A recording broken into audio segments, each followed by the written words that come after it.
আপনি কি জানেন হাতে মাত্র ২,০০০ টাকা আর একটা দিন সময় থাকলে আপনি শ্রীমঙ্গলের সবচেয়ে আন্ডাররেটেড আর সুন্দর জায়গা থেকে ঘুরে আসতে পারবেন। না জেনে থাকলে চলেন আপনাকে এমন একটা ট্যুর প্ল্যান গিফট করব যেটা আপনার গ্রুপে কেউ রিজেক্ট করতে পারবে না। সবকিছু ঠিকঠাক থাকলে এটা হবে একটা বাজেট লিভ পারফেক্ট ট্যুর। তারপর বিকাল ৩টা বেজে যেতে হবে ঢাকা বিমানবন্দর স্টেশনে। সেখানে ৩টার দিকে কালনী এক্সপ্রেস শ্রীমঙ্গলের উদ্দেশ্যে ছেড়ে যাবে। বর্তমান দেশের মতো ঢাকা সিলেট হাইওয়েতে অবস্থা একদম বাজে।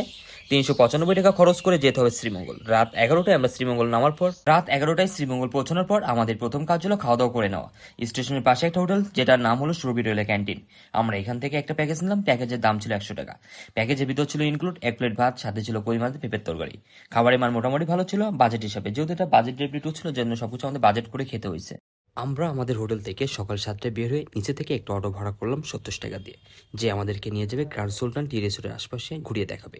এখানে আপনাকে অবশ্যই অটোর সাথে ভাড়া দামাদামি করে নেবেন। আমাদের কাছে ভাড়া চাইছিল ১৫০ টাকা, তারপরে ৭০ টাকা। অটোতে যাওয়ার সময় রাস্তার দুপাশে রাবার বাগানগুলো চোখে পড়লো।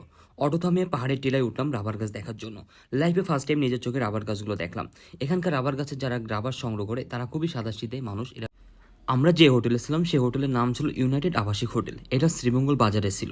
এই হোটেলের ডাবল বেড ছিল। রুমের ভাড়া ছিল ৭০০ টাকা চাইছিল।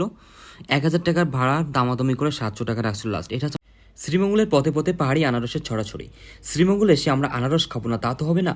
অটো থামিয়ে আমরা একটা আনারস কিনলাম ৩০ টাকাতে, এবং বিভিন্ন সাইজের আনারস আছে, ২০ টাকা, ৩০ টাকা, ৪০ টাকা। আপনি যেটা নেবেন সেটা দামের উপর ডিপেন্ড করবে সাইজটা। গ্র্যান্ড সুলতান টি রিসোর্টের সামনে থেকে একটা অটো নিলাম দার্জিলিং হিল পর্যন্ত। ভাড়া নিল ৫০ টাকা। অবশ্যই দামাদামি করে নেবেন।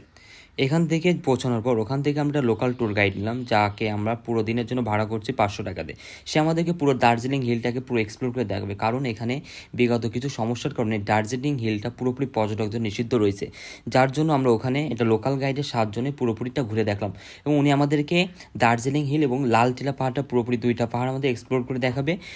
সারাদিন ঘোরাঘুরি শেষে দুপুরের খাবার খেতে চলে এলাম। আমরা এখানে এসে একটা ১০০ টাকার প্যাকেজ নিলাম, একটা মুরগির মাংস, সাদা ভাত, যেটা আমাদের পুরোপুরি ১০০ টাকার ভিতরে কমপ্লিট হয়েছিল, এবং সাথে আমরা এক্সট্রাভাবে একটা পানি নিয়েছিলাম ২ লিটারে। দুপুর ৩টায় আমরা শ্রীমঙ্গল থেকে জয়ন্তী এক্সপ্রেসে ঢাকার উদ্দেশ্যে রওনা দিলাম, যেটা ঢাকা বিমানবন্দর রেল স্টেশনে পৌঁছবে রাত ৪টা ৮টার দিকে।